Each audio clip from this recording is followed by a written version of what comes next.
qui existent actuellement sur Internet. Donc que ce soit les attaques de type ransomware ou phishing. Donc voilà, on voulait vraiment mettre l'accent sur toutes ces menaces et puis également vous proposer des solutions pour apprendre à mieux se protéger. Donc l'objectif, c'est vraiment de vous sensibiliser, de comprendre les enjeux qui sont liés à la cybersécurité et voilà, d'avoir une vue d'ensemble sur toutes ces cyberattaques et sur les différentes manières de se protéger. Donc je vais vous demander d'applaudir Nicolas Arpadian et puis Gilles Wackenheim et de les accueillir sur scène.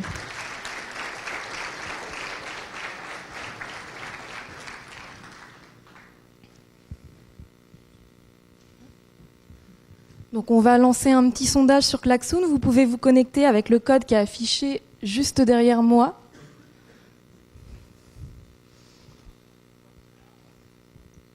Vous pouvez prendre le micro. Je ne sais pas si sont allumés, c'est peut-être juste en dessous le bouton rouge. Il faut rester appuyé, je pense. Voilà.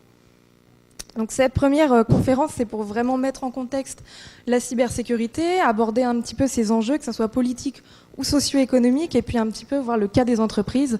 Voilà. Donc j'ai demandé dans un premier temps de vous présenter, voir un petit peu votre parcours, ce que vous faites actuellement. Bien, merci beaucoup. Merci pour cette invitation. C'est un vrai plaisir d'être à l'université cet après-midi. Alors moi, je m'appelle donc Nicolas Arpadian. J'ai en charge la direction de la stratégie des affaires publiques d'Orange et cyber du groupe Orange.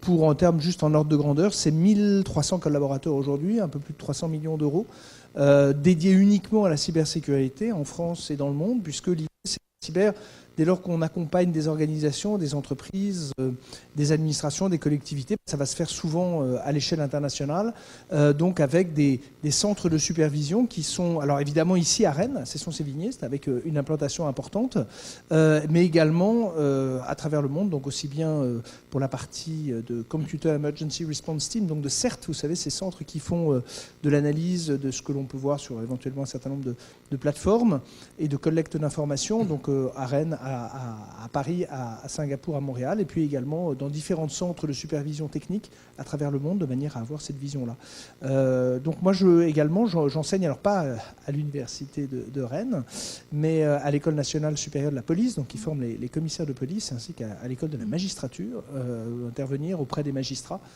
pour intégrer justement comment est-ce que le numérique, comme dans toutes les activités économiques, trouve sa place dans l'activité criminelle ou délictuelle. Enfin, donc d'abord comment est-ce que la menace se concrétise et comment est-ce qu'on peut concevoir à la fois les modes d'attaque et les modes d'identification et le cas échéant. Alors ça les regarde ensuite de sanctions. D'accord, merci. Et vous ? Bonjour, je m'appelle Gilles Wackenheim, ou Wackenheim, ça dépend si vous êtes en Bretagne ou un peu plus vers l'Est.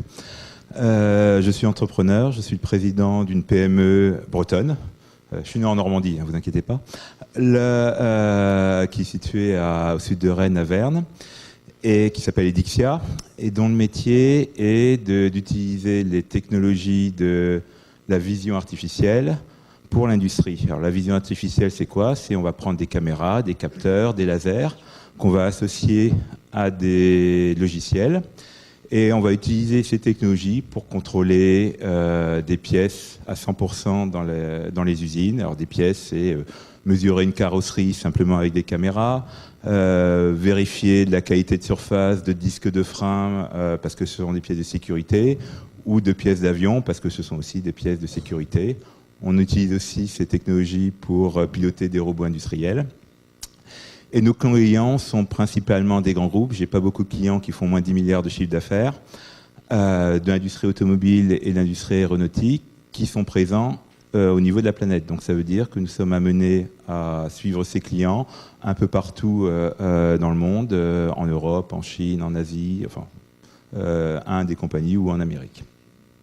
Donc nous sommes une quarantaine de personnes et je suis un utilisateur de cybersécurité, de techniques de cybersécurité. Pour le reste, dans les détails, je suis généralement une bille, c'est pour ça qu'on m'a nommé président de la société. Merci. Donc la première question essentielle pour bien comprendre de quoi on parle, comment vous définiriez la cybersécurité ? En fait, la cybersécurité, donc, vous savez que c'est un préfixe cyber qui vient du grec, qui veut dire Kubernetes, ça veut dire gouverner, gérer. L'idée de la cybersécurité, c'est qu'il faut juste garder à l'esprit que tout ce que nous confions au numérique, dans nos vies personnelles, professionnelles, il va s'agir de le protéger en termes de disponibilité de l'information, faire en sorte que vous puissiez y accéder, éventuellement la garder confidentielle si c'est ce que vous souhaitez, faire que vous n'ayez pas de doute quant au fait que les systèmes, les équipements que vous utilisez fonctionnent pour ce que vous en attendez, avec les fonctionnalités qui vous sont proposées, et ensuite faire en sorte que justement vous soyez maître de cette technologie que vous utilisez. Alors quelquefois, nous ne sommes que des utilisateurs, quelquefois on peut être des concepteurs, et donc à ce moment-là, on est encore plus intéressé à sa sauvegarde, à sa préservation. Cette cybersécurité, c'est à la fois les problématiques d'information, que je vais chercher à préserver ou au contraire à faire en sorte de le partager, mais en toute intégrité, mais également les tuyaux, les systèmes d'information, les systèmes qui vont permettre la production, l'activation de fonctionnalités. Donc c'est de faire en sorte que ce numérique qui est à la fois information et infrastructure, tuyaux, puisse être utilisé dans un cadre qui correspond aux attentes des usagers. Merci. Des utilisateurs. Est-ce que vous pensez à la même chose? Vous avez autre chose? Oui, alors je vais dire à peu près la même chose, mais d'un point de vue de béotien. C'est effectivement la protection de personnes, de moyens et de flux d'informations qui sont connectés ou pas à des réseaux. Et dans les moyens, je vais distinguer 3 catégories. Des moyens physiques. Si j'ai un ordinateur ou un système, il faut qu'il y ait une serrure sur l'endroit où je vais mettre ce système-là. Des moyens numériques, qui peuvent être logiciels ou électroniques, mais aussi des moyens humains, car en tant qu'entrepreneur, on est conscient que la plus grosse faille au niveau d'un système de cybersécurité reste l'humain qui vient de l'extérieur ou de l'intérieur. Merci. Donc, selon vous, qui est concerné par la cybersécurité? Est-ce que vous pensez que cette notion, elle est seulement utile pour une catégorie de personnes, ou alors elle touche réellement tout le monde, que ce soit à l'échelle personnelle ou à l'échelle de l'entreprise? Alors, qu'est-ce qu'il y a un téléphone dans cette salle? Levez la main. Voilà. Tous celles qui ont levé la main. Alors d'une part parce que vous êtes dans cette dimension-là, vous êtes un utilisateur, mais également vous êtes un sujet de cette société numérique puisque vous y contribuez, vous y participez, mais également il s'avère que vous êtes concerné. Donc à ce titre-là, vous êtes concerné par savoir comment ça fonctionne, quels sont les risques que je prends lorsque je télécharge telle application, j'utilise telle technologie, je recours à tel partage d'informations avec des tiers, et puis également lorsque vous êtes en quelque sorte objet, c'est-à-dire que lorsque votre camarade va taguer des photos où il va mettre votre nom, ça se fait à votre insu, ça se fait de manière involontaire, même si vous êtes présent, vous avez des gens qui sont détenteurs, gestionnaires de données qui vous concernent. Et donc même si vous étiez totalement déconnecté, si vous acceptiez de vivre dans un monde sans téléphone portable, sans ordinateur, sans connexion Internet, pourquoi pas, mais vous seriez aussi concerné par ce que font les autres, de votre identité, de votre photo, des éléments financiers à la banque. Et donc vous voyez bien que en tant qu'acteur ou en tant qu'objet de cette société numérique, vous êtes concerné. Alors l'idée n'est pas de dire on va faire de tout le monde des docteurs en sécurité informatique, ce ne serait pas très intéressant et c'est l'intérêt de tout le monde d'avoir cette démarche-là. Par contre, le message qu'on peut vous faire passer, c'est qu'à partir du moment où vous êtes utilisateur du système, vous gagnerez toujours à en comprendre, alors pas avec des profondeurs et des technicités très, très élaborées, mais vous gagnerez toujours à en comprendre le fonctionnement, à en comprendre la dynamique, l'économie.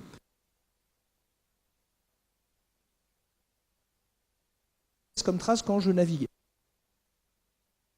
Vous donnez à titre indicatif, ce sera une première entrée en matière. Vous allez sur le site de la CNIL, cnil.fr, vous avez une rubrique qui s'appelle Vos traces. Dans Vos traces, en fait, vous allez vous apercevoir ce qu'un site internet a comme information sur vous dès lors que vous vous connectez. Quelqu'un qui n'a pas mis de capteur, il n'a pas mis de cookies, enfin d'éléments qui permettent de vous identifier, mais c'est déjà ce qu'il connaît sur vous. Il connaît déjà votre ville. Il connaît votre adresse IP, c'est-à-dire la plaque d'immatriculation de votre ordinateur. Il connaît le navigateur que vous utilisez, est-ce que c'est Chrome, Firefox, Internet Explorer, et il connaît la taille de votre écran.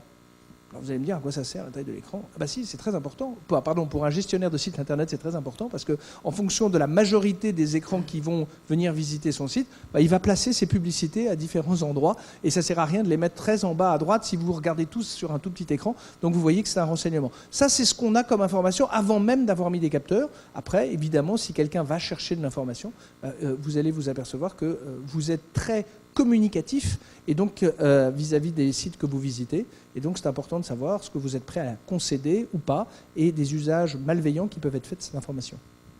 Est-ce que vous avez éventuellement quelque chose à ajouter sur l'importance justement de cette cybersécurité? L'importance, oui, sur la question qu'on est tous concernés. Pour ça, j'ai repris la définition quand vous êtes en contact direct et indirect, c'est-à-dire que vous êtes un bébé de 3 mois, si vous êtes enregistré quelque part, ou une grand-mère de 95 ans qui n'a jamais vu... Et si vos parents vous prennent en photo à la naissance et les diffusent sur les réseaux sociaux, ce qui est une folie. Donc, exactement, c'est que, on va en reparler après, c'est vous devenez concerné, vous devenez une cible potentielle d'attaque, de cyberattaque, d'une manière ou d'une autre. Dans le meilleur des cas ou dans le pire des cas, c'est simplement une usurpation d'identité. On va continuer avec la partie plutôt politique. Donc, quels sont les enjeux politiques de la cybersécurité? Je vais illustrer ça avec des exemples. Donc, vous voyez par exemple le 8 janvier en Allemagne qu'environ 1000 personnalités politiques, journalistes, militants avaient été victimes d'un piratage massif de leurs données personnelles, tout simplement en raison d'un désaccord politique. Donc, on voit donc que les cybermenaces sont de plus en plus importantes. Est-ce que vous pensez que les personnalités publiques et politiques sont suffisamment informées sur toutes ces problématiques? Que vous présentez, c'est qu'en fait, donc, on a des personnalités politiques, médiatiques allemandes dont les données personnelles ont été publiées. Au début, les analystes se disent, les gens qui ont intérêt, les juristes parlent de l'intérêt à agir, ceux qui ont l'intérêt à agir, on a commencé à s'interroger sur tel ou tel gouvernement, tel grand pays du continent, au bout du continent. Et en fait, non, c'est un jeune homme qui, un peu désœuvré, à la vie sociale un peu limitée, mais à la vie politique, à la conscience politique très, très forte, manifeste, et qui donc avait décidé de sanctionner ou de maltraiter un peu ces hommes politiques, cette classe dirigeante qu'il n'approuvait pas dans ces prises de position. Et c'est intéressant parce que vous voyez qu'un individu isolé, il était l'apanage des services de renseignement en termes de moyens financiers, en termes d'expertise, a eu la capacité de porter des coups, ou en tout cas de déstabiliser, de créer un sentiment d'insécurité dans une des principales puissances de la planète qui ont vu effectivement un certain nombre de l'intimité des communications de ses dirigeants, de son élite, symétrie entre le niveau de protection, ou en tout cas le niveau de responsabilité des dirigeants qui ont été concernés, et puis un individu isolé qui, par intelligence, a mis sa créativité au sujet de cette cause qu'il voulait défendre. Alors, ensuite, effectivement, on a dit que le numérique est présent dans le monde économique, dans le monde des idées, c'est-à-dire de l'échange, les réseaux sociaux, le système et le partage d'informations. Les structures financières sont irriguées par le numérique. Les systèmes d'armes sont géoguidés par des éléments techniques. Les traitements des eaux, l'alimentation, l'énergie, les télécoms, la banque.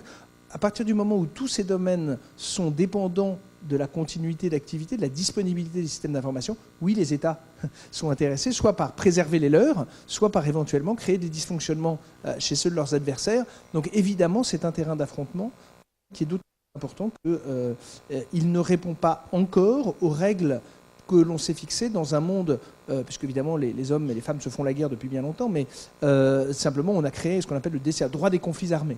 On a codifié le droit de la guerre, Convention de Genève, etc. Là, effectivement, c'est aussi un terrain d'affrontement. Pourquoi? Parce qu'on va s'apercevoir que c'est une arme qu'on peut également utiliser avec des alliés, dès lors qu'on n'est pas identifié ou on n'a pas pu démontrer la mise en cause de la responsabilité. Donc évidemment, c'est un terrain d'épanouissement pour les États. Toujours dans cette partie politique, je vais continuer avec vous, Gilles. On a vu beaucoup d'articles qui dénoncent l'usage de la boîte mail, du Gmail privé d'Emmanuel Macron. Est-ce que vous pensez que ça pourrait être un danger pour la cybersécurité nationale, cet usage Alors, bon, je pense que tout le monde dans la salle a lu dans le détail les conditions générales d'utilisation de Google et compagnie. Vous connaissez tous ces articles par cœur.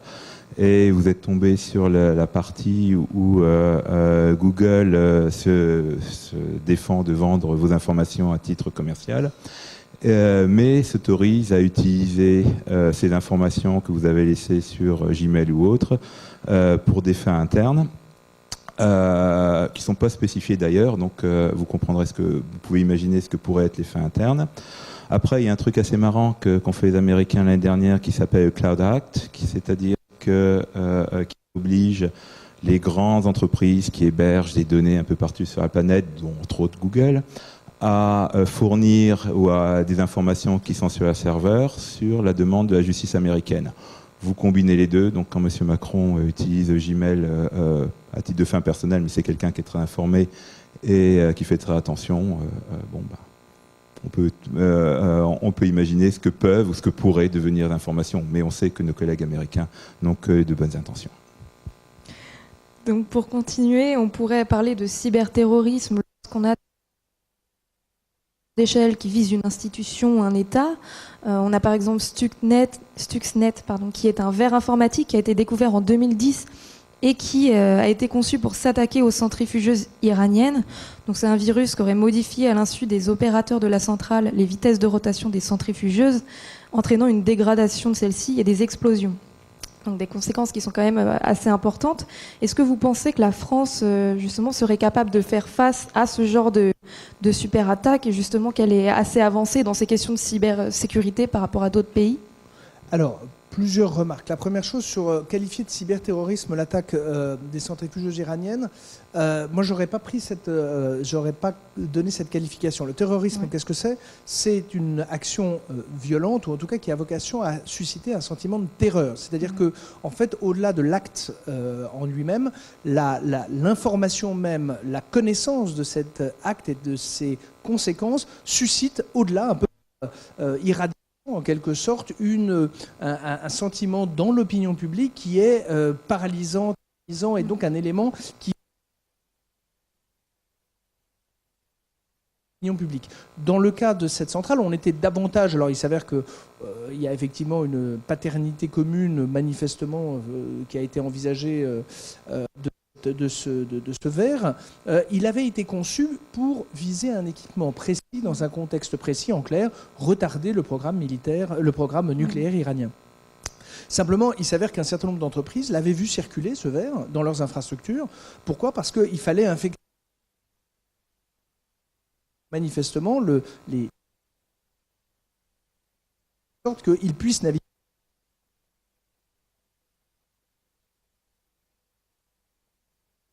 qui vous fait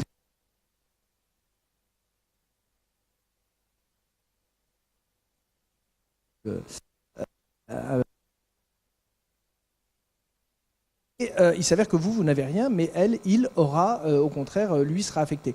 Le verre configure, Stuxnet, pardon, des équipements Siemens très précis présents dans cette infrastructure iranienne. Donc on était davantage dans quelque chose de ciblé que dans du terrorisme tel que pourrait le faire un État, enfin une organisation comme l'État islamique en son temps. Par contre, ce qui est certain, c'est que on doit, au regard de ce qu'on peut faire avec une arme numérique, on doit et on se prépare dans les différents actes d'une crise qui pourrait être numérique pour créer une amplification d'un dysfonctionnement, ça c'est certain. Nous n'avons pas pour l'instant d'éléments documentés. Le seul cas, moi je pense documenté, c'est un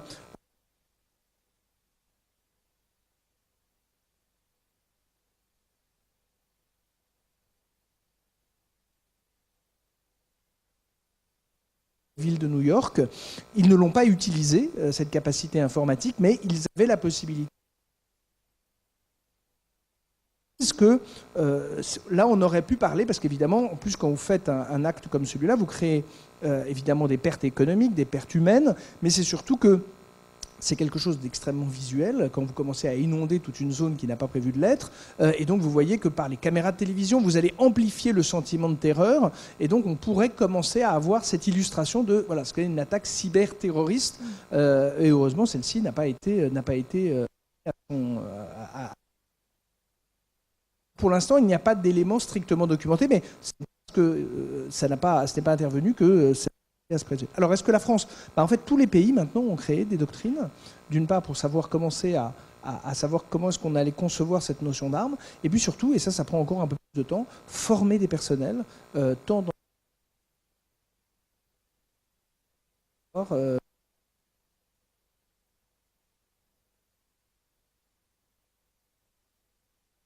personnes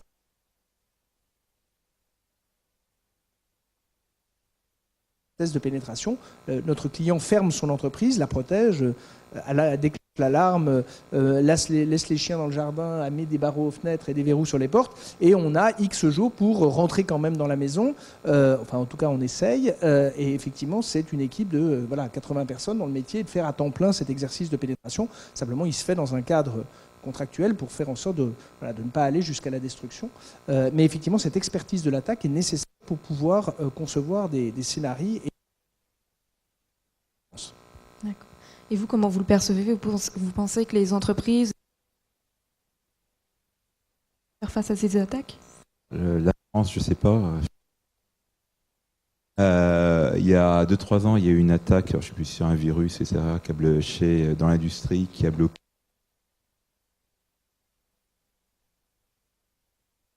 XP qui n'était pas mise à jour. Donc, il y a toujours des fragilités.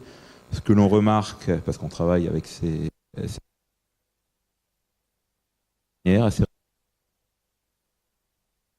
on livre un équipement, des dimensions de cybersécurité, des préconisations de cybersécurité. Donc, c'est quelque chose qui est en train de changer. Aujourd'hui, je pense que les grandes structures industrielles ou les grandes organisations ont déjà ou sont en train de se doter des moyens de protection. Je serais beaucoup plus réservé pour des structures moins importantes, voire des PME qui ont vraiment un savoir en cas d'attaque ou autre. Merci. Donc on va continuer avec les enjeux plus socio-économiques. Donc je vais commencer avec l'espionnage industriel. Donc pour l'illustrer, je vais m'appuyer sur un exemple qui s'est passé en octobre 2018. Donc des agents de services de renseignement chinois qui ont été accusés d'avoir conspiré avec des hackers dans le but de pirater des systèmes informatiques de sociétés privées, dont le groupe français Safran.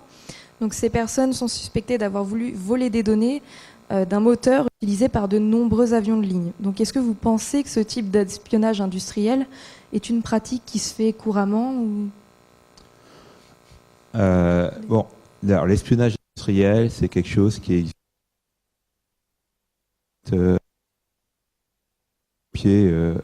au 5e siècle. On a envoyé des moines en Chine pour récupérer les techniques de la soie.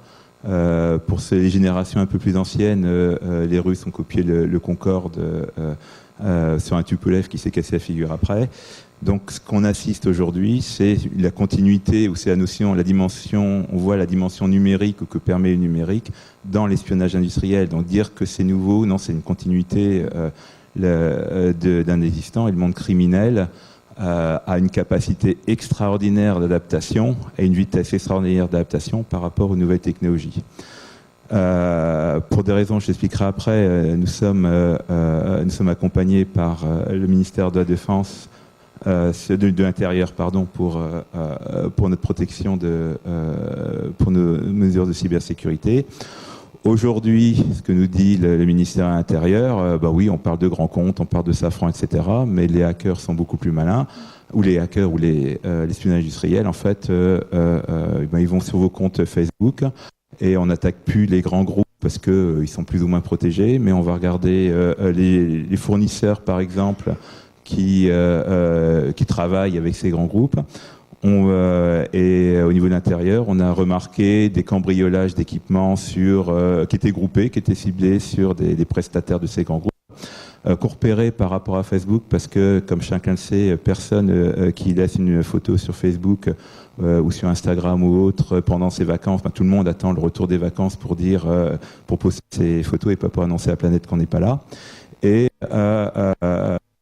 ces pratiques qui sont anciennes sur le fond, sont simplement modernisées et simplifient, parce que aujourd'hui, avant de cibler quelqu'un, on détermine de façon simple, en appuyant sur un bouton, qui peuvent être les cibles. Alors, effectivement, le renseignement économique, à partir du moment où on a commencé à commercer, qu'est-ce que c'est en fait le commerce? C'est faire en sorte de savoir où je vais trouver un produit que je vais être en mesure, alors en le transformant ou pas, de vendre à quelqu'un d'autre qui se trouve ailleurs. Et donc, j'ai besoin de collecter du renseignement. Alors, vous pouvez le faire de manière totalement licite. Simplement, quand vous êtes dans une logique de concurrence où vous êtes amené à constater un retard et que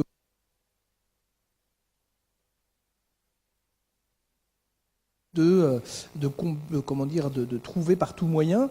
Donc, en fait, beaucoup même de services de renseignement ont été, réorientés au-delà de la lutte qui était pour la sécurité nationale, vers le renseignement économique, qui est un élément, l'élément différenciateur et consolidateur d'un pays, dès lors que son économie, ses entreprises vont bien, vont mieux.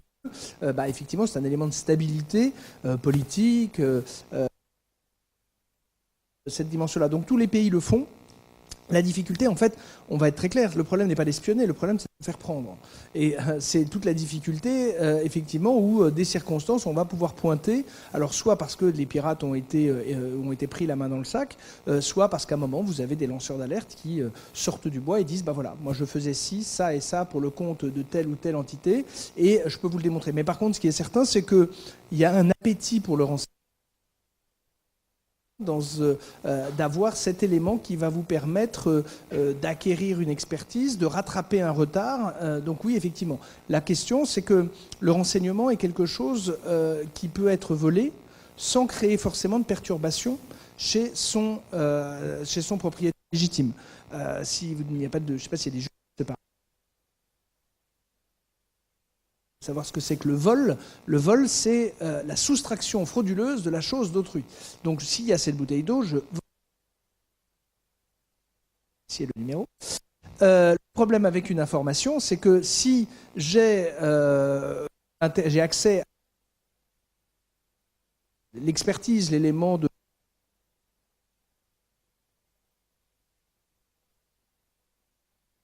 système privé, et s'il n'a pas mis en place des outils de supervision, il ignore que quelqu'un il va voir arriver sur le marché un produit qui est le cousin, on évoquait le Tupolev et le Concorde, mais le cousin, le jumeau de son produit phare, qui effectivement, moi je vais pouvoir le vendre moins cher, mon produit. Pourquoi? Parce que moi je n'ai pas dépensé d'argent en recherche et développement puisque j'ai tout pris chez lui. Donc je suis prêt plus rapidement et je n'ai pas à induire un très... Donc on va se retrouver dans un monde où vous découvrez que vous avez fait l'objet de ce piratage informationnel, dans le cas du renseignement industriel, en fait au moment où effectivement vous avez un compétiteur sur le marché qui arrive à vous mettre en difficulté. Donc l'intérêt, c'est aussi de se dire comment est-ce qu'on sait ce qui se passe chez moi. On va... Où est l'information? Ça va être une vraie réflexion, et c'est là où c'est intéressant comme démarche, c'est qu'on a parlé beaucoup de sécurité jusqu'à présent, mais c'est vrai qu'un dirigeant d'entreprise, c'est pas très motivant de lui dire tout le monde, avec tous les moyens, veut vous attaquer, qu'est-ce que vous comptez faire? Pauvre garçon, pauvre fille, lui, son travail, c'est de vendre ses produits, gagner sa vie, lutter contre le monde entier sur toute la gamme des outils offensifs, il est un peu, ou elle est un peu démunie. Donc l'intérêt, c'est de lui dire, tu ne ferais pas de la sécurité pour le plaisir de mettre des barreaux aux fenêtres ou des verrous sur les portes. Il faut que le fait de conduire cette réflexion sur qu'est-ce qui a de la valeur chez toi, quelle est la contribution de chacun de tes collaborateurs, est-ce qu'il est nécessaire qu'ils aient accès à telle ou telle donnée, comment est-ce qu'ils enrichissent, ils consultent, ils modifient, voire ils détruisent certaines informations. Tiens, est-ce que ça vaut le coup de s'y intéresser? Et là, on va s'apercevoir qu'on va avoir une vision beaucoup plus fine, beaucoup plus aiguisée, beaucoup plus intelligente de ce qui constitue d'une part les actifs de la société, mais également ses processus. Et vous voyez que cette démarche presque d'introspection sur qu'est-ce qui a de la valeur chez moi et quelle est la contribution et la nature du droit à en connaître de ceux qui y participent, on va s'apercevoir que cette fameuse transformation numérique, qui est un peu une tarte à la crème managériale à la mode, en fait, on va pouvoir devenir réel. Je vais vous donner un exemple. On avait un cas d'une entreprise qui nous dit, voilà, il faut que je protège ce qui est le plus important chez moi. Et justement, c'est une entreprise industrielle. Elle me dit, mais... Et donc on me dit, qu'est-ce qui est d'après vous le plus important? Et en fait, le dirigeant me dit très rapidement, c'est la liste de mes clients, parce que c'est ce qui me fait vivre, et c'est mes innovations, ma recherche et mon développement. Voilà, ça c'est vraiment le plus important. Et en fait, en discutant, ils vendent des équipements pour un secteur industriel précis, et je lui dis, moi je ne suis pas spécialiste, mais en fait, globalement, vous devez avoir quoi, 5-6 concurrents à travers la planète, et ils savent bien que quand vous avez obtenu le marché, c'est que c'est l'autre qui l'a obtenu. Donc la liste de vos clients, des équipementiers, vous êtes équipementier d'un secteur, une filière industrielle, en fait c'est a priori qui sont les clients de l'autre. Donc en fait oui, c'est une liste, c'est important, mais c'est pas avec un peu de matière grise, on la reconstitue cette liste. Donc c'est pas si stratégique que ça. Ensuite votre R&D, vous publiez des brevets, vos concurrents, j'espère qu'ils regardent la publication de vos brevets, donc bon. Et puis sinon quand vous le faites pas, ils achètent vos produits, puis ils les passent au tamis de leur propre laboratoire pour comprendre quel est le nouveau matériau, quel est le truc.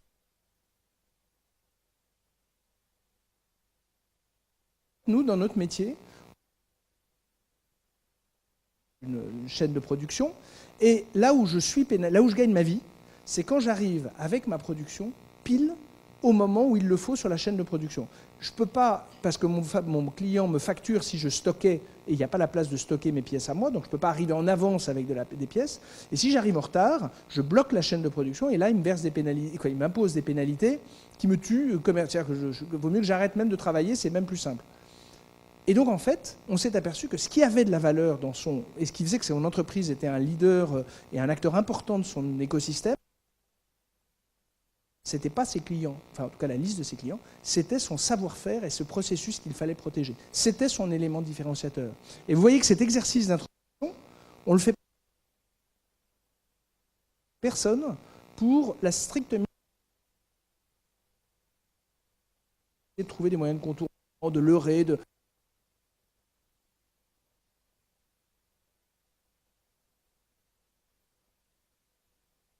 mettre en difficulté. Là, vous commencez à avoir du talent, de recherche de l'innovation, qui est beaucoup plus dynamique et vertueuse que uniquement le fait de rajouter des couches de blindage contre-pot. Usurpation d'identité, donc 1 Français sur 10 déclare avoir déjà été victime d'usurpation d'identité, donc ce qui signifie que quelqu'un a déjà volé vos informations personnelles et les a utilisées. Est-ce que vous pensez justement que les internautes sont suffisamment sensibilisés sur toutes ces menaces d'usurpation d'identité? Pas? Non. Ce qui est je dirais a priori non, oui et non, dans le sens où ce qui m'impressionne souvent, c'est les techniques qui sont utilisées et la variation et le large panel de techniques qui peuvent être utilisées pour tenter d'usurper l'identité. Donc on peut être informé, on peut être vigilant. Le criminel étant très astucieux, on peut se faire avoir à un endroit où on ne s'attend vraiment pas. Alors en fait, nos amis américains ont un avantage sur nous, c'est que qui documente et qui a des statistiques.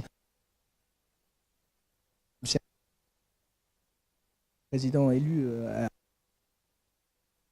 donc c'est pas forcément la vérité, mais on a la législation américaine, états-unienne, qui impose la déclaration. Et donc quand vous allez sur le site de l'administration fédérale, du Department for Homeland Security, donc l'équivalent du ministère de l'Intérieur, vous avez des statistiques sur la fraude à l'identité. Effectivement, pourquoi est-ce que c'est utile? Parce que l'identité, ça va permettre d'ouvrir des droits. Par exemple, si on récupère des éléments concernant un bulletin de salaire, concernant un nom, un prénom, une date de naissance, on va pouvoir constituer des dossiers, par exemple, pour des prêts. C'est absolument illicite et je vous recommande de ne pas le faire, mais avec des éléments qui vont permettre de leurrer des entreprises pour des prestations qui vont permettre de vous faire endosser souscrire à des crédits ou éventuellement prendre des positions sur des forums. Et c'est vrai que l'usurpation d'identité, c'est quelque chose qui est très intime en termes de dégâts parce que, en principe, c'est ce qui constitue évidemment votre singularité, notre singularité. Donc la donnée concernant c'est pour ça que les données personnelles sont particulièrement protégées ou en tout cas font l'objet de sanctions en cas de perte ou de vol parce que effectivement on considère que c'est quelque chose de très intime.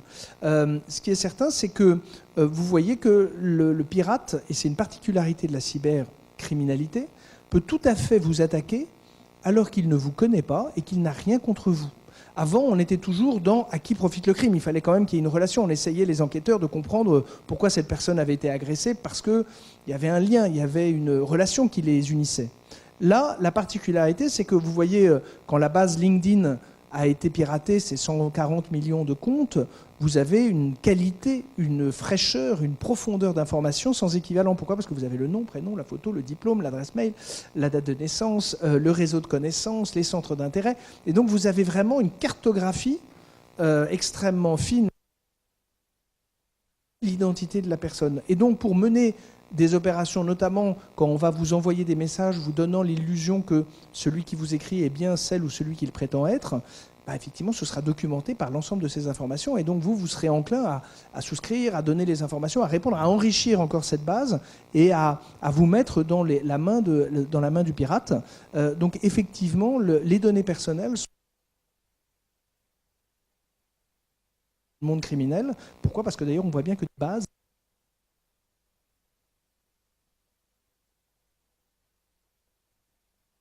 il y a de la valeur. Alors, sera complet, plus sur des plateformes, donne maintenant des bases de données, la base de données Facebook en 90 millions de comptes Facebook, donc vous voyez aussi la profondeur et la variété des informations.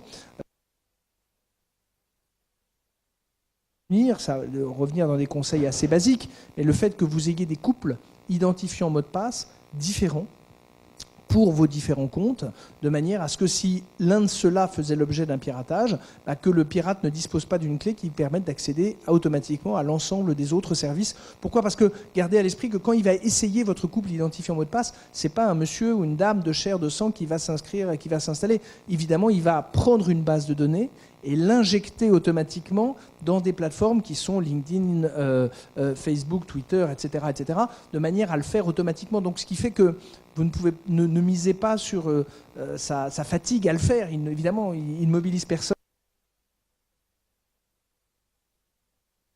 Donc, effectivement, même s'il n'a rien contre vous, la même manière que si vous recevez un spam, on peut vous dire, si vous ne voulez plus recevoir ce message, veuillez cliquer ici.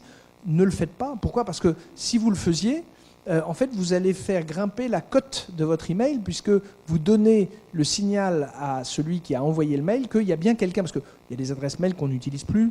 Il y en a, les personnes sont mortes, entrées dans les ordres, parties en prison, ou ont décidé de vivre une vie déconnectée désormais.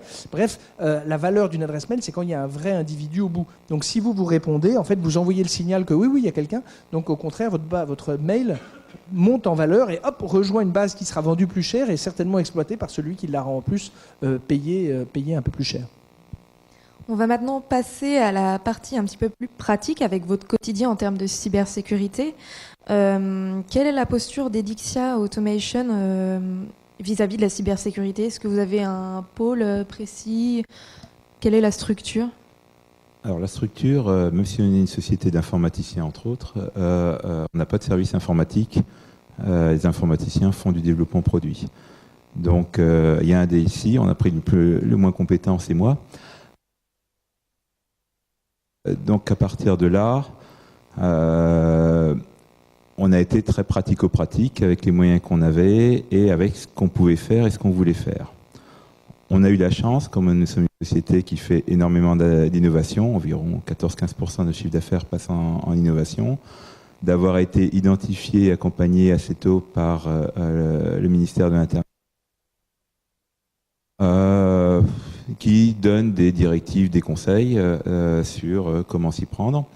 ne va pas dire la façon de s'y prendre, mais dire ce que disait tout à l'heure Nicolas, l'information, qu'est-ce que c'est? Il dit, dans une entreprise, il y a 3 catégories d'informations.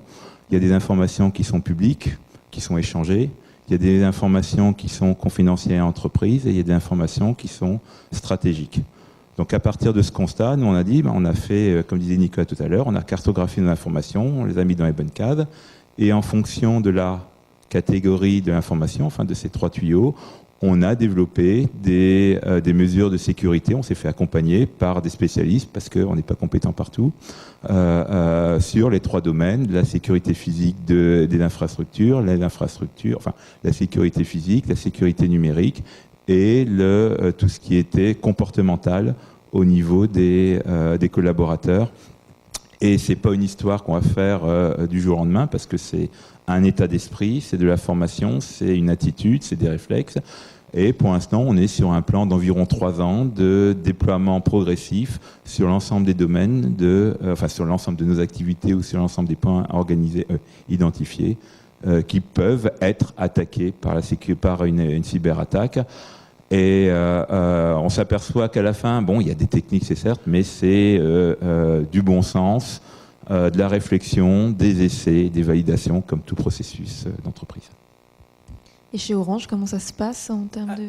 Alors, en fait, l'entreprise Orange a une direction de la sécurité. Donc, le métier est d'assurer à la fois la sécurité physique, c'est-à-dire des bâtiments, des centres de supervision, des éléments qui vont des câbles jusqu'au data center et jusqu'aux boutiques éventuellement, également.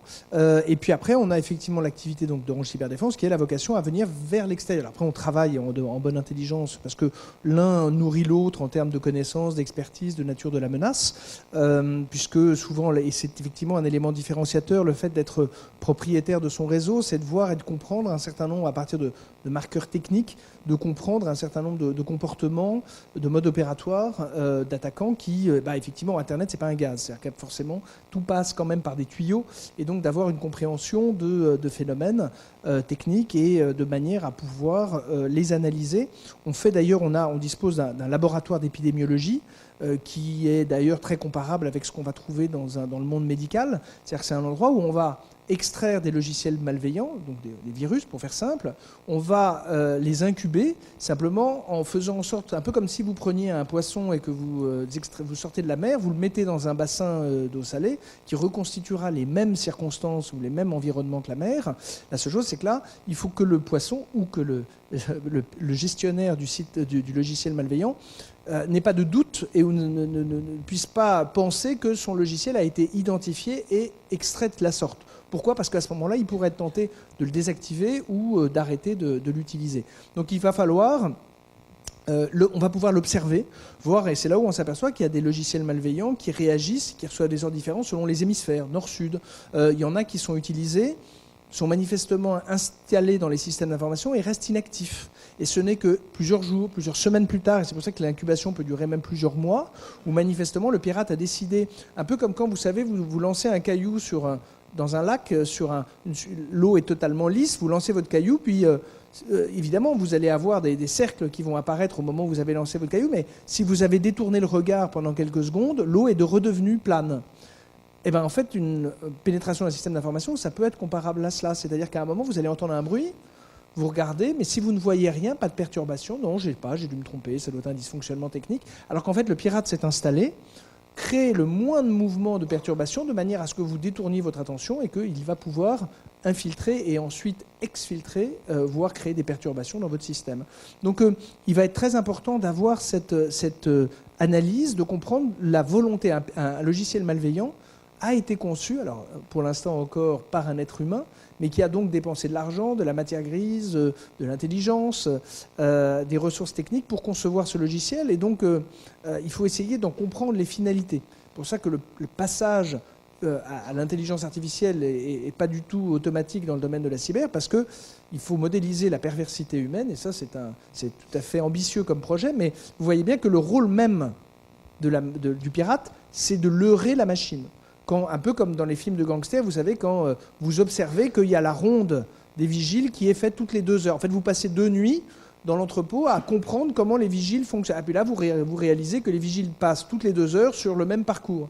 Ça valait le coup de passer ces 2 nuits à vous les geler dans l'entrepôt, parce que comme ça, vous avez compris le dispositif de sécurité. Ce qui fait que vous savez que vous pouvez passer à cet endroit-là, à ce moment-là, et que vous disposez d'1h45 pour rentrer, faire ce que vous avez à faire et ressortir. Donc, on va avoir cette phase d'analyse de manière à comprendre et de manière... Alors, évidemment, une fois que je vous ai dit ça, vous vous doutez que le pirate se dit « Ah bon, alors il y a des sociétés qui créent ce qu'on appelle des sandbox, des bacs à sable. Donc, en fait, il faudrait... » Alors, si je reprends mon analogie du bassin, vous voyez un peu comme vous êtes persuadé que vous nagez en haute mer, puis à un moment, quelqu'un vous instille le doute, vous dit non, en fait, je t'explique, ils t'ont pris, t'es dans une piscine, il y a de l'eau salée, elle est chaude comme dans de l'eau de mer, enfin, ou froide, parce qu'on est en Bretagne, donc elle est froide comme dans l'eau de mer, et donc... alors, qu'est-ce que vous allez faire, vous, si quelqu'un vous instille l'idée que vous êtes dans une piscine? L'air de rien, vous allez nager, vous savez, les danses hawaïennes, vous allez nager pour essayer de voir si vous n'allez pas toucher une paroi. Parce que c'est prévu, s'il y a une paroi, c'est que vous n'êtes pas dans la haute mer. Et donc le virus va faire exactement la même chose. Il va se déplacer pour voir s'il n'est pas dans une sandbox. Et donc à ce moment-là, il va falloir également déplacer les parois. Vous voyez, vous avez une espèce de chorégraphie qui se met en place, parce que l'humain, ayant créé une contre-mesure, ma contre-mesure à moi, c'est d'avoir fait une sandbox. Sur ce, le pirate comprend qu'on lui a mis une contre-mesure, donc il va faire une contre-mesure à ma contre-mesure. Et vous voyez que c'est là où le génie humain commence à se déployer, parce que chacun va, en fonction de son intérêt, essayer d'obtenir le mode opératoire qui fonctionne. Donc on est toujours en un coup d'avance. Le pirate a l'avantage de choisir sa cible, le mode opératoire et l'agenda. Il va décider de conduire son attaque. Après, il va peut-être aller dîner et il va peut-être aller en famille voir un film. Donc il va arrêter son attaque et puis après il va peut-être revenir ou il va tester. Donc on est obligé, quand vous ne faites que voir les mouvements de l'attaquant, de tirer des conjectures. Et c'est comme ça que nous avons, ainsi que d'autres, vu que certaines attaques, manifestement, calaient aux horaires de bureau de certains pays, où manifestement le fait d'être pirate était une activité routinière d'une administration ou d'une entreprise qui faisait du 9h midi, 14h, 17h, manifestement. Qu'à 17h, le pirate pose son stylo, puis il reviendra le lendemain faire son travail.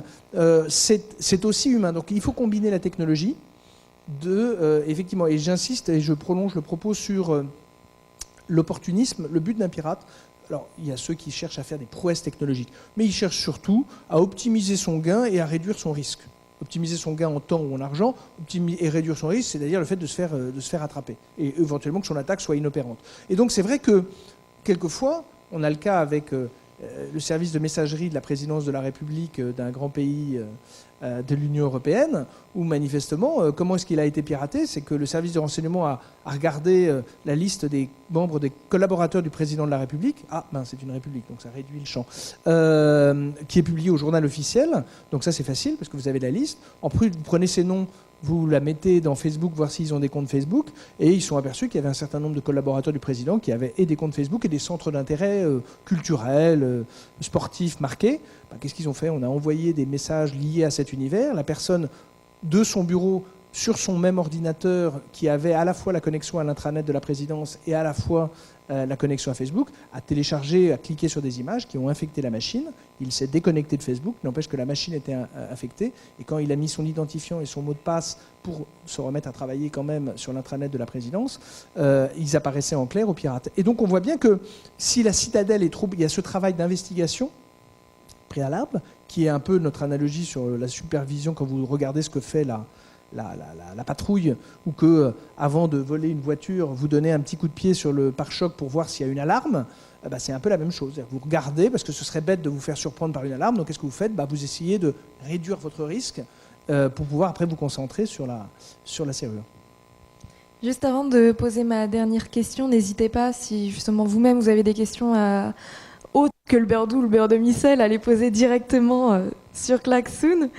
Donc, pour finir, est-ce que vous pensez que le risque zéro peut exister? Est-ce que vous pensez qu'un jour ou à un certain moment dans votre entreprise, vous pourriez atteindre un seuil de sécurité optimale?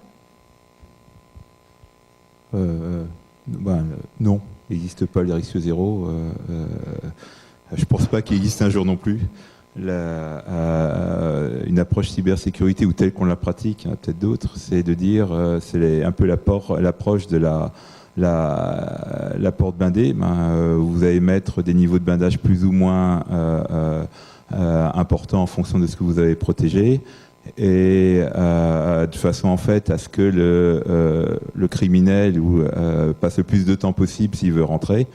Mais ce qui est surtout important, ce que disait Nicolas tout à l'heure, c'est que s'il se passe quelque chose, qu'on ait la capacité de détecter qu'il s'est passé quelque chose. Dans ma société, si on essaye de repousser des attaques potentielles de normales ou jusqu'à un certain niveau, le jour où la NSA, le Mossad et le FSB voudront rentrer dedans, ils rentreront dedans. Hein. Moi, ce qui m'intéresse, c'est ce qui est de détecter qu'ils sont rentrés dedans, parce qu'après, on ne va pas s'attaquer à ces gros-là. En fait, c'est la... Alors déjà, l'utopie de dire on va vivre dans un monde... Dès lors que vous avez une technologie qui est totalement... il pourrait y avoir une promesse de totale sécurité. Le pirate s'épanouit quand vous avez l'illusion de croire que vous êtes totalement dans un monde totalement sécurisé. Vous savez, on va faire l'analogie avec des communications très chiffrées, très robustes en termes de protection. C'est formidable parce que quand vous allez utiliser ces communications, vous allez abaisser votre vigilance. Vous allez arrêter d'utiliser des mots de code, vous allez arrêter d'utiliser des pseudonymes, vous allez dire les vrais noms, les vrais chiffres, les vrais lieux. Alors que si vous avez un doute, et d'ailleurs on l'a vu, dès lors qu'il y a des communications, de toute façon les communications, même Jules César, vous savez, qui était un grand praticien du code, et qu'il a d'ailleurs fait un code qui justement, c'est dès lors que vous échangez un message et que vous voulez, je pense qu'avec Caïn et Abel, quand ils communiquaient avec leurs parents déjà, je pense qu'il y a un des deux qui voulait savoir ce que disait l'autre à sa mère ou à son père, donc ça s'est mal terminé, et donc l'idée c'était de se dire, effectivement l'information a la vocation à être protégée. La seule chose c'est que c'est pour ça qu'on va casser le code, mais qu'on va faire en sorte que les gens ignorent que le code a été cassé. Pourquoi ? Parce que ça veut dire qu'ils vont changer à nouveau, ils vont là repartir de zéro. C'est tout le sujet de la machine Enigma pendant la Deuxième Guerre mondiale, où effectivement, les Allemands, s'ils avaient réalisé que certains convois étaient bombardés par les Britanniques, ils auraient su que, effectivement, manifestement, leur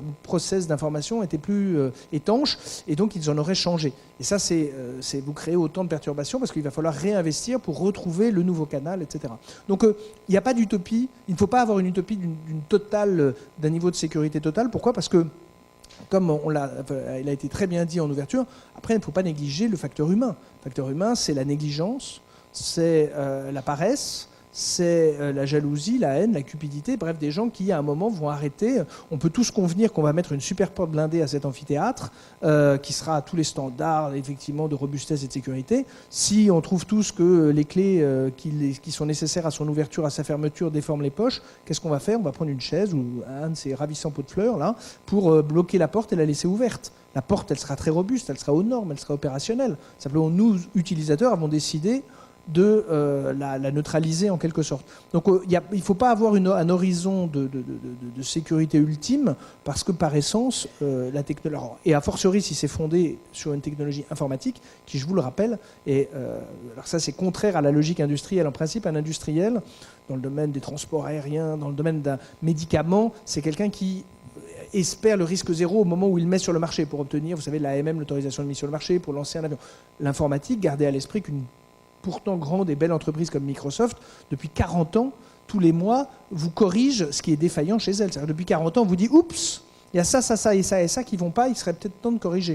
Donc vous voyez, il y a l'apprentissage continu. Donc de croire que cette technologie-là, informatique telle qu'on la connaît, on la vit, serait dans un univers de sécurité totale, effectivement, c'est dès lors que de toute façon, il y a un utilisateur humain qui, par négligence ou par volonté de nuire, mettra à mal ce système-là, on ne pourra pas. C'est pour ça que c'est à la fois le côté encourageant aussi, qui est l'humain a, et encore pour, en tout cas durablement, une vraie responsabilité et un vrai engagement. Mais par contre, s'il y a, à mon sens, qu'une seule chose à retenir, évitez d'utiliser des technologies et des modèles de technologie que vous ne comprenez pas. Pas pour les comprendre dans toute leur granularité et leur subtilité, mais vous voyez, quand vous utilisez un service, c'est quoi son mode de financement ? Qu'est-ce qu'il me demande ? D'aller regarder dans votre menu d'application, est-ce qu'il est normal que pour utiliser une lampe torche, que la lampe torche ait accès à votre agenda, à vos photos et à votre géolocalisation ? Après, c'est à vous d'apprécier, mais voilà, de concevoir, parce que ne comptez pas sur cet équipement, sur cet industriel, pour se réfréner. Ce n'est parce que vous, en tant que consommateur, vous allez déserter des prestataires, déserter des services, que l'entreprise va se dire « Oups, ma communauté, mes clients, ceux qui me font vivre, ne m'aiment plus et commencent à me déserter, donc il faut que je sois plus responsable. » Mais si vous n'êtes pas un consommateur exigeant, ne comptez pas sur l'éditeur pour être lui-même raisonnable. Et puis quand c'est gratuit, le client, c'est vous. Je suis arrivée au bout de mes questions. Peut-être que vous en avez. Je regarde. Donc, le droit est-il adapté à la cybersécurité? C'était une des questions. Je pense que ça fait référence aussi au RGPD. Alors, le droit, il est intéressant parce que, vous savez, c'est comme, alors, je ne sais pas s'il y en a combien qui fument parmi vous, à la louche. Alors, fument des choses qui fument, quoi, globalement. Alors, il n'y a pas de caméra, vous n'êtes pas filmé. Ah oui, d'accord. Ah ouais, quand même. Non. En bref, bon, alors, si vous avez un paquet de cigarettes, puisque vous ne fumez que des cigarettes, vous voyez bien qu'il y a écrit « fumez tu ». Vous avez cette information. Manifestement, cette transmission et cette mise à disposition de l'information ne suffit pas à vous faire dire tiens, je vais arrêter de fumer ou je ne vais pas commencer à fumer. Donc le droit est intéressant, pourquoi? Parce qu'il va fixer des obligations et des sanctions. Et donc on va mettre les données personnelles, vous les évoquez, effectivement. Lorsque l'on dit tu pourras encourir une sanction pouvant aller jusqu'à 4% du chiffre d'affaires mondial globalisé d'une entreprise, la même amende en France pour atteinte ou perte de données personnelles, avant le RGPD, c'était 150 000 €. Et si vous étiez récidiviste, négligent, enfin l'entreprise était récidiviste, négligent, vous pouvez passer à 300 000 €. Alors 300 000 €, c'est une somme. Quand vous faites X milliards d'euros de chiffre d'affaires, c'est le budget Nespresso de votre cabinet d'avocat. Donc vous assumez votre risque. Vous dites, bon, Pierre, si je suis pris, si je suis condamné et au maximum de la peine, ça me coûte 300 000 €. Quand ça vous coûte potentiellement 4% de votre chiffre d'affaires mondial globalisé par pays, enfin, en tout cas potentiellement, c'est-à-dire qu'une fois vous allez avoir votre filiale en Irlande, votre filiale en Pologne, votre filiale en France et votre filiale en Belgique, plus les frais d'avocat et leur Nespresso, à ce moment-là, vous vous dites, ah, là, ça devient un sujet. Et donc le droit a ce mérite de dire, il y a une responsabilité, il y a un prix. Et donc ça permet de fixer un périmètre d'obligation, de fixer un agenda. C'est-à-dire qu'il faut qu'à le 25 mai 2018, le règlement général sur la protection des données est rentré en vigueur dans l'ensemble des pays de l'Union. Donc vous voyez qu'il y a un avant et un après le 25 mai. Fonction délivrée par la Commission nationale informatique et liberté à l'encontre de Google, 50 millions €. Alors c'est beaucoup, c'est pas beaucoup. Google vient d'annoncer qu'ils allaient faire appel, donc on va voir ce que ça va donner. Par contre, vous voyez bien que ça devient un sujet quand vous commencez à avoir des montants. Et donc le droit a cette donne-là. Par contre, le droit... Après, la difficulté du droit, c'est l'applicabilité du droit. Si vous avez des droits qui, parce qu'en absent d'une tiers, le risque, c'est qu'effectivement, vous ne puissiez pas faire appliquer le droit. Parce que tel pays, les serveurs sont dans tel pays, ou en tout cas peuvent être dans des endroits différents liés à la mobilité du cloud, etc. Et donc le droit fonctionne d'autant plus dans des pays... j'allais dire démocratique, où il y a un système de ce qu'on appelle l'état de droit. Qu'est-ce que c'est que l'état de droit? C'est quand on se soumet à la règle juridique. Oui, bien sûr.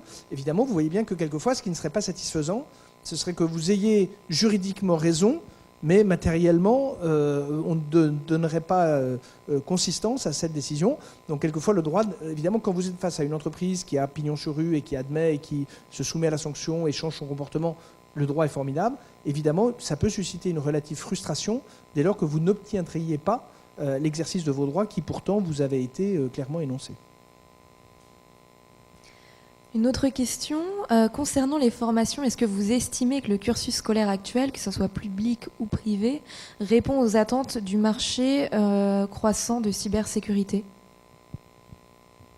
Oula.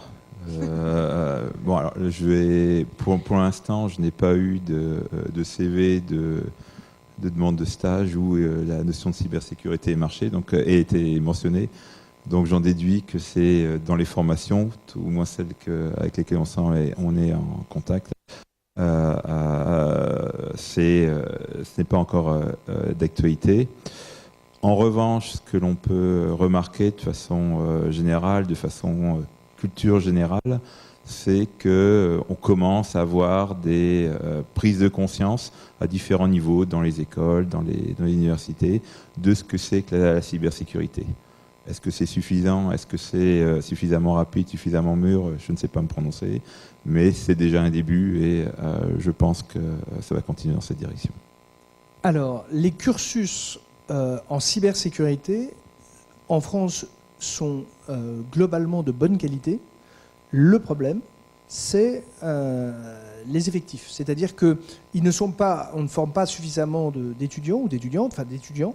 Et donc, moralité, en fait, ça ne répond pas à la demande. C'est-à-dire que, pour prendre un exemple, ce qu'on fait chez Orange, on travaille avec l'IMT, l'Institut Mines Télécom Lille-Douai, avec l'NCBS à Vannes, avec l'ECE, qui est une école d'ingénieurs à Paris, avec le Conservatoire national des arts et métiers, avec des établissements où, en fait, soit on va avoir des relations très suivies de manière à avoir, notamment à partir des stages de 4e année, de manière à les intégrer.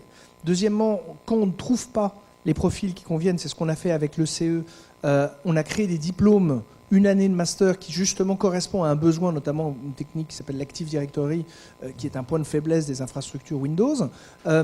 C'est un point de faiblesse majeur de l'ensemble des entreprises qui sont irriguées ou qui fonctionnent sur des infrastructures Windows. Il n'y avait pas ces personnes. Donc une fois qu'on fait ce constat, on se dit on va trouver des gens dont le métier c'est de faire de l'enseignement, on va les aider à fournir, à concevoir le contenu, et on va créer un vrai diplôme. Il a été conçu au mois de mars dernier. On a ouvert le diplôme, le recrutement en juin dernier. Et en septembre, on avait 40 étudiants. Et je vous assure que ces 40 étudiants n'ont pas de souci à se faire quant à leur débouché en septembre prochain. Il faut juste qu'ils ne soient pas trop affectés par le harcèlement qu'ils vont recevoir des équipes RH qui vont les solliciter. Mais c'est le drame des gens, des gens célèbres. C'est qu'effectivement, il y a une demande. Donc quelquefois, on trouve des gens. Mais le problème, c'est que vous vous trouvez dans un univers où, pour être en conformité avec la législation, au regard de la nature des entreprises qui ont fait l'objet d'attaques informatiques et donc souhaitent revenir à une situation où hausser leur niveau de sécurité. Tout le monde recrute. Les administrations civiles de l'État, l'État en tant que collectivité, les collectivités locales, les administrations militaires de l'État, du côté de Rennes, mais pas seulement. Le ministère de la Défense ministère des Armées, est un gros consommateur de cette expertise, les entreprises utilisatrices et les prestataires de services. Donc tout le monde recrute des profils qui sont peu présents. Et donc, effectivement, ça crée une véritable tension sur le marché de l'emploi, ça, il n'y a pas de doute. Donc, le problème n'est moins un problème de compétence qu'un problème de disponibilité. Donc, c'est pour ça qu'on peut vous encourager, il faut vous encourager à faire ce genre de complément pour avoir cette expertise-là, sachant que ça va de cursus dédiés à la cybersécurité, des formations mixtes, voire également pour des gens qui n'auraient pas cette initiative-là, mais qui auraient une appétence, une sensibilité au sujet technologique, de manière à faire des cursus complémentaires, comme c'est celui qu'on fait au Conservatoire national des arts et métiers, de manière à ce qu'il y ait plus également des formations internes dans le cadre d'académie, de l'Orange Academy, pour avoir des diplômes internes qui permettent d'être opérationnels sur des fonctionnalités. Donc, c'est pas tellement un problème d'expertise, c'est un problème de ressources, de disponibilité et de nombre de candidats. Une dernière question. Est-ce que vous pensez que le secteur de la cybersécurité va être transformé par l'intelligence artificielle ? Aujourd'hui, tout va être transformé d'une manière ou d'une autre par l'intelligence artificielle, sous réserve qu'il y ait une intelligence dans l'intelligence artificielle. Bon, c'est autre chose.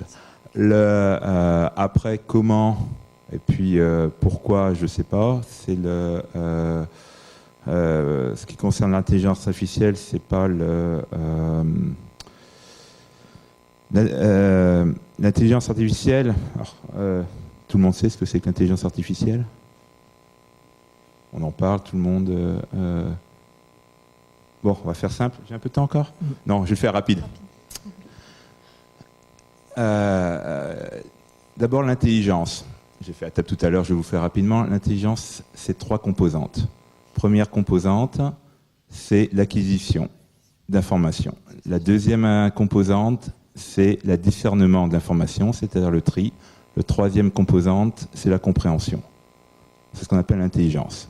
L'intelligence artificielle a les 2 premières, mais n'a pas la troisième. C'est-à-dire l'intelligence artificielle n'a pas la compréhension de ce qu'elle est censée traiter. À partir de là, les intelligences artificielles sont en fait des classificateurs, c'est-à-dire des systèmes qui vont permettre de classifier des données en entrée de façon à obtenir un résultat. Les systèmes actuels sont assez performants pour obtenir un résultat, c'est-à-dire pour reconnaître un chat, pour reconnaître un élément, pour traiter un texte et le mettre dans la bonne case.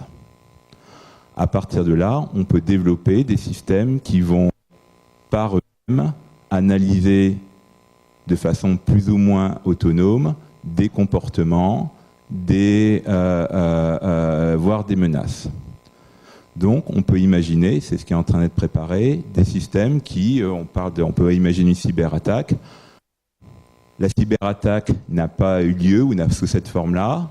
Le système, par apprentissage, va être en mesure de déterminer que ce comportement anormal peut correspondre avec un certain niveau de fiabilité à une cyberattaque. Le logiciel va évidemment renforcer la capacité à détecter des menaces, voire à les traiter, voire à les parer. Je pense que dans l'état actuel de l'intelligence artificielle, ces systèmes devraient aider énormément à la partie qui nous intéresse, c'est-à-dire la partie de détecter qu'il y a une attaque, dans un premier temps. L'évolution de ces technologies, je vous dis franchement, j'en sais rien, parce que c'est quelque chose qui vient que de commencer et qui va durer assez longtemps en termes de déploiement. Alors, effectivement, moi je partage le point de vue parce que c'est effectivement ce qu'on constate. On va faire d'ailleurs, avant de parler d'intelligence artificielle, ça va beaucoup être du machine learning. C'est-à-dire qu'en fait, on va nourrir les algorithmes à partir de données qui devront être suffisamment normées, suffisamment anciennes, suffisamment qualifiées, de manière à avoir des comportements. Ça va permettre d'établir des scénarios. Ces scénarios vont permettre de comprendre que, par exemple, imaginons une foule qui se déplace, et puis à un moment, on va se dire, tiens, il y a quelqu'un qui remonte le courant. Il a le droit, après tout, vous avez le droit de remonter une manifestation, de ne pas être obligé, mais ça va être, tiens, c'est pas normal, parce qu'à cette heure-là, à cet endroit-là, les gens vont tous dans ce sens-là. Et donc, ça va permettre de déceler des comportements ou des pratiques anormales, et donc de traiter des grands volumes de données. Par contre, et c'est là où on passe plutôt sur l'acronyme IA, nous on préfère parler d'intelligence augmentée que d'intelligence artificielle, je parle là pour le domaine de la cybersécurité, c'est qu'en fait, ça va devenir un élément d'information de l'analyste, un analyste de chair, de sang, qui à un moment va pouvoir disposer d'une capacité d'automatisation des grands volumes de données, et c'est lui, c'est elle qui va être en mesure de dire, tiens, je vais éclairer ma prise de décision à l'aune de ce que la machine, de ce que l'algorithme, la compilation, le raffinage des données va me permettre de produire. Vous savez, le risque, effectivement, c'est qu'il y a toujours une phase d'apprentissage. Ce n'est parce qu'un scénario s'est déroulé que la machine l'a intégré. Le risque, ce serait de dire, vous savez, par exemple, si on devait faire une analogie, c'est je vais regarder qui sont vos amis. Si vous avez que des amis qui sont des gens bien, des gens honnêtes, des gens gentils, des gens humanistes, je vais comprendre que vous êtes quelqu'un de bien. Bon, alors à ce petit jeu, Judas est un type formidable, parce que vous voyez, il a effectivement, la machine va dire non, tous ses copains sont vachement bien, donc lui est un gars bien. Bah non, parce que en fait, le biais, il ne sera que quand vous savez que Judas, a posteriori, n'est pas quelqu'un de bien. Alors donc la machine va dire ah bon, bah alors c'est pas quelqu'un qui a des amis bien n'est pas lui-même forcément quelqu'un de bien. Bon, bah, il faut attendre qu'il ait qu'il ait trahi pour savoir qu'une option. Donc, des circonstances ne pourront être documentées qu'à partir du moment où la machine les aura vécues ou quelqu'un les aura placées dans la machine.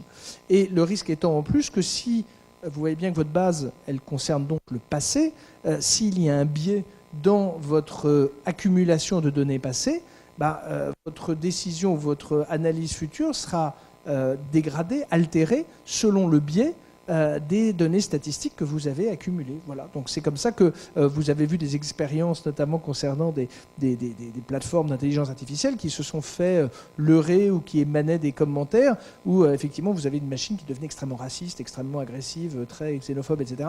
Parce qu'en fait, effectivement, elle n'avait fait qu'accumuler ce que les internautes lui donnaient comme information et donc, comme il a été justement dit, elle n'a pas d'analyse. Quand elle dit une horreur, enfin, ce qui serait une horreur socialement dans une communauté humaine, non, elle vous délivre un diagnostic qui est en fait effectivement la synthèse de ce qui est fait. Donc, dans le domaine de la cybersécurité, c'est pour ça qu'il va falloir décorréler. Je reviens à ma perversité humaine.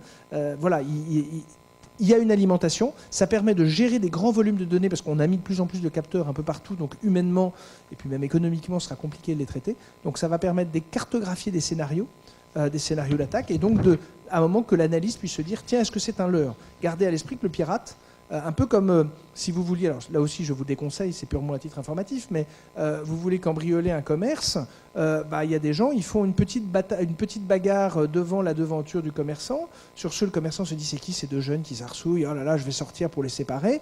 Et pendant qu'il est en train de séparer ces deux jeunes qui s'arsouillent de manière totalement artificielle, vous en avez deux qui sont en train de faire la caisse derrière. Et donc vous voyez bien qu'il a été alerté, son énergie, son attention ont été occupées par un événement qui a été uniquement créé pour créer une diversion, alors que le vrai danger venait d'ailleurs.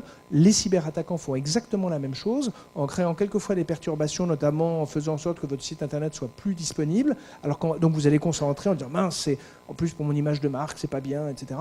Et alors qu'en fait, ce qui se passe, c'est qu'ils profitent de ce brouhaha, de ce dérangement, pour en fait conduire une opération beaucoup plus offensive. Alors évidemment, si l'homme était, enfin l'homme avec un grand H, si l'homme était bon, ce serait plus simple, mais c'est aussi ce qui donne toute la saveur et l'intérêt à cette matière. On en a terminé avec cette première conférence, donc merci beaucoup pour votre intervention. Je vous laisse les applaudir chaleureusement.